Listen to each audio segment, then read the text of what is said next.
Okay, so today I'm going to try to do another video. Hopefully this one works out better than what I was trying to do yesterday. So I think what I'm going to do is start right at the very beginning about the paints I use and explain a little bit of my painting process on how I do value paintings before I add color, about saturated color, desaturated color, and your warm and cool primaries.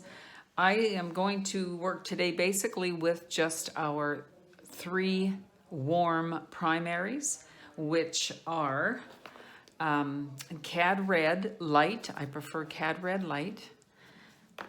Cadmium Yellow Light or medium, and ultramarine blue. Those 3 colors are your 3 primaries in the warm family. Now, I use, for myself, I prefer these Tri-Art or Golden. They have, I find, the best pigment for what I am trying to achieve. Those are the 3 that I'll be using primarily when you see me paint. There are other brands. This is Liquitex. I'm not as familiar with Liquitex, but it's still a good brand. There is also from Michaels, their 2 brands, Basic and Artist Loft. Turn that around.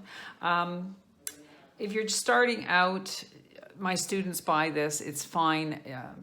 As you progress in your painting, you're going to want to switch to a better brand.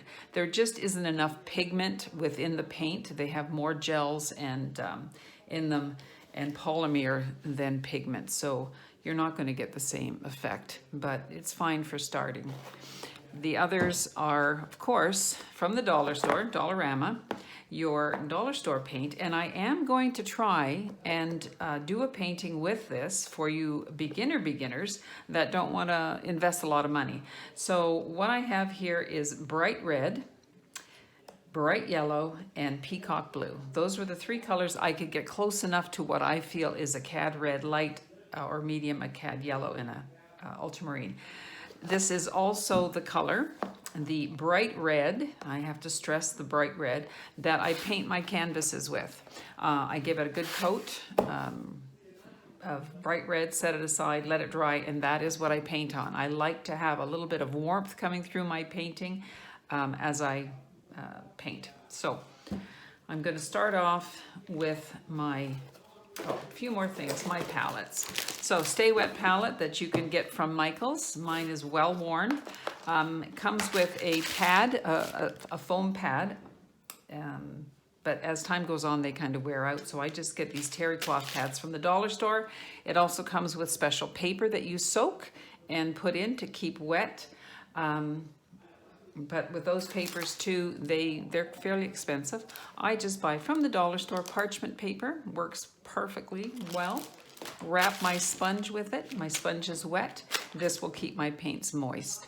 I also have then here, maybe you can see it from the side, a large Stay Wet palette. Okay, do the same thing. Here's the foam that it comes with, which I dampen and put my parchment paper. 1 full sheet fits perfectly, and I quite often work from this.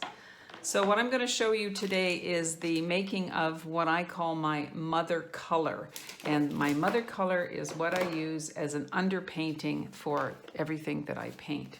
So I'm just going to get a piece of paper out here. We'll talk about desaturating a color later on, so in the next video. So I'm going to put my paints out here. So this is my Cad Yellow, and when you do this, you may want to get into the habit of putting your paints out in the same order on your palette. It just helps you for grabbing the colors that you need. You know exactly where they are. And I'm going to put out white. 2 other colors from the dollar store that I always tell my students to get is the dollar store white and dollar store black. More about that later.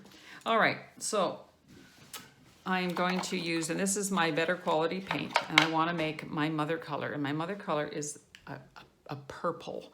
It's kind of a murky, I always tell my students, it's a murky purple. I have a little container here also that I get from the dollar store. And once I have my mother color mixed up, I scrape it off and I put it into this little container with a snap-on lid. And I don't have to go through the process of mixing it every time once I get a good batch. So I'm going to start with my ultramarine blue, and I'm just using an old brush to mix. Some people like to mix with a palette knife. I prefer a brush. So I'm going to take a good dollop of my ultramarine blue, and to that I'm going to put a little bit less of my red. And I want to mix these colors really, really well. And that's looking pretty good right out of the gate. And to that, I'm going to put the smallest amount, of yellow. Not a lot of yellow. If I put too much yellow, then I have to reevaluate that color to see if it's too red, too blue, too green.